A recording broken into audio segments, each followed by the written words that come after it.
Yan ang ating finished product. Napakaganda ng pagkakaluto ng mais. Kain tayo! Hello guys, followers. Ngayon naman ay maglalaga tayo ng sweet corn o mais. Yan, maganda na itong ating nabiling mais. Ang natin gawin ay hugasan muna. At linisin natin para maalis yung mga dumi na nanggaling doon sa labas ng ating pinabilhan. Kung natin malinis ay lalagyan natin ng asin itong mais, tapos yan natin ma-dissolve itong asin dito sa mais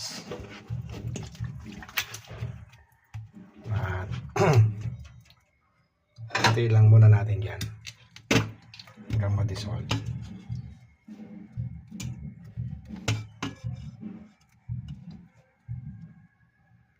Okay, after 10 minutes ay okay na natin yung mais.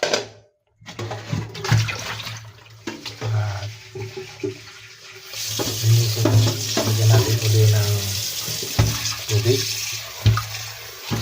para malinis ang ating mais na ilalaga.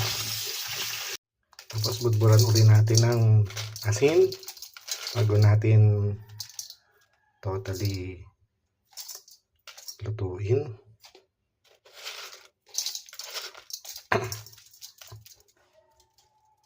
Then lagyan din natin ng baking soda. Yan, lagyan din natin ng baking soda para maging masarap yung ating ilalagang mais. Okay. Tapos lagyan natin na ng water.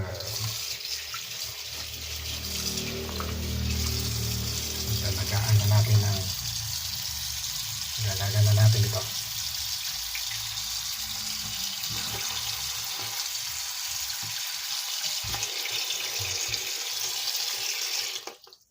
Okay, start na natin ang pagluluto. Itodo natin yung apoy. Start na natin siya na mailaga. Within 5 minutes ay babalik na rin natin siya. Okay, after 5 minutes, balik na rin naman natin yung mais para maluto siya ng tama, yung other side naman. Ayan, ganda. Ito ng ating nabiling mais. Tapos natin ulit ng another 5 minutes at medyo hinaan natin ng konti ang apoy. Okay, ayan na po. Luto na po ito. Ayan, ganda ang ating nilagang mais, sweet corn. Ayan, tignan natin.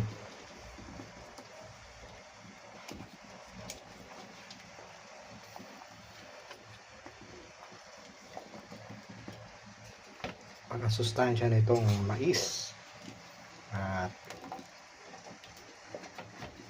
ang ganda to sa health po natin.